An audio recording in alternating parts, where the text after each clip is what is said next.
All right, so we're gonna do a little video today of kind of doing the Instapot baby back ribs.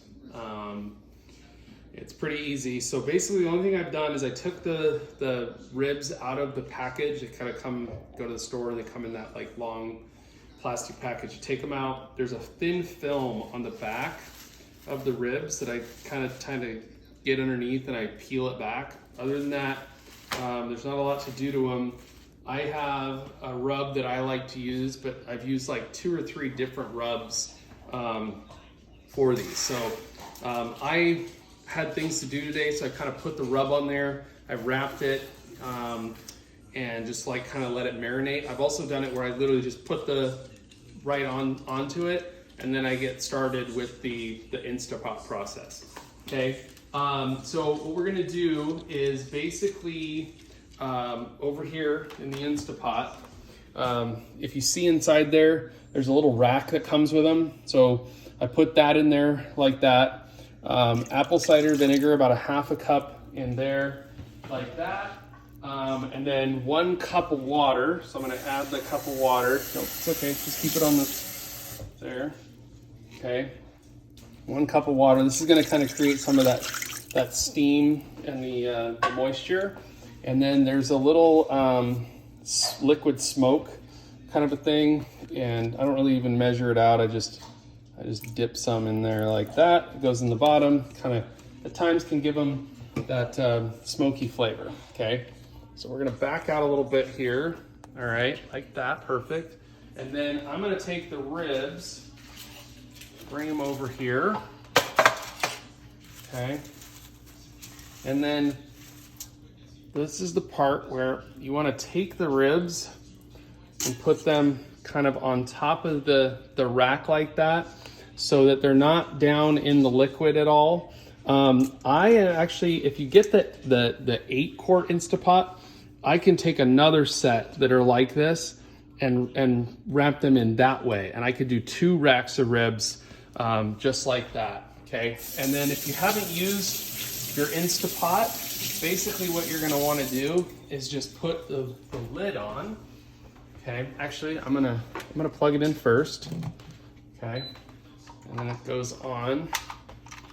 Match this up like this, lock it in like that. Then on the top, you're gonna wanna make sure there's a venting and a sealing. You want it to seal. That's what starts to build up all the pressure inside of here, okay? And then on this, you're gonna push meat and then down to 25 minutes. Now, what's gonna happen is that's just gonna stay like that. Now, right now it's turned on, it knows what it is. It's gonna start to, it'll say on in a second, there we go. It'll say on, and then what's gonna happen is it's gonna build up pressure in there, okay?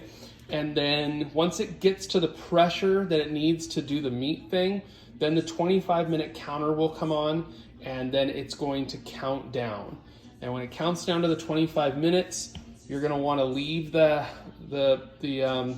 thing to just naturally kind of start venting out of the top of this hole, okay, for about 10 minutes. So the timer will start counting down, then it will count up. Once it gets to 10 minutes, you take this and you kind of, without putting your fingers over the top of those vents, you're gonna turn it back to venting and kind of toggle the thing, and you'll see steam, you'll release a bunch of steam. So we'll check back in when these are done, but approximately time to build up pressure, probably 10 minutes or so, then the 25 minutes they cook, and then about another 10 minutes of them to naturally sort of decompress before we will manually do the rest. Okay, we'll check in a little bit.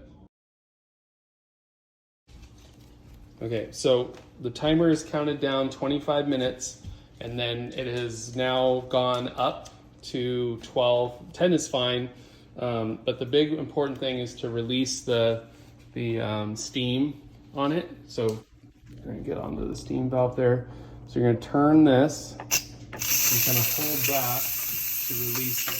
And it's gonna take a minute or so to do that. I don't know how well you can see the steam coming out. Oh yeah, you can see it. Okay, but the lid won't open if there's any pressure still built up. in the Instapot. So you kind of have to get this out of there. While that releases, I've kind of staged some barbecue sauce. Go ahead. So,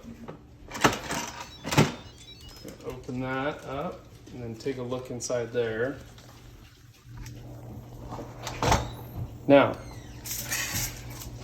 the big thing is these should be like fall off the bone, and so I've learned that you kind of have to get this with 2 different sets of tongs. Kind of transfer it over. See how that kind of falls apart?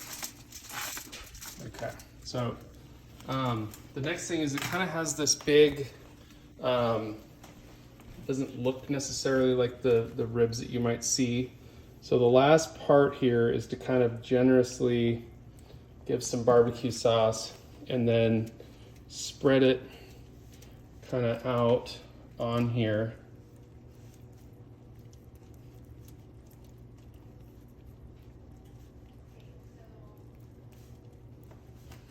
So it has kind of a nice thick coating.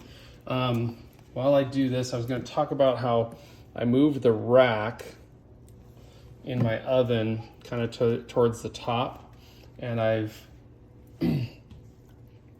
put it on broil and then hit go. Okay, and so basically the last step is to take these, bring them over to the oven. It's been on broil for a while, and then you're gonna put it right in here, and as you can see, they're on the top. It's gonna start to caramelize that barbecue sauce. So we'll leave that in there for like a minute or 2. You can actually hear it starting to caramelize on top of those ribs. Okay, so it's pulling this out. You can see it's still kind of bubbling if you get in there close. You can see it's kind of bubbling and crystallizing, so the sugars have kind of melted now on top of there. You just gotta like let those things cool down, and there should be easily to pull these bones like right out of there. That's how you want them, is well cooked. So those are ready to eat, and only took maybe an hour from the time we started the process. If you have your rub ready to go, from the time I started the process to the time we're done, and you have almost as good of ribs as when you do it on like a Traeger or a smoker.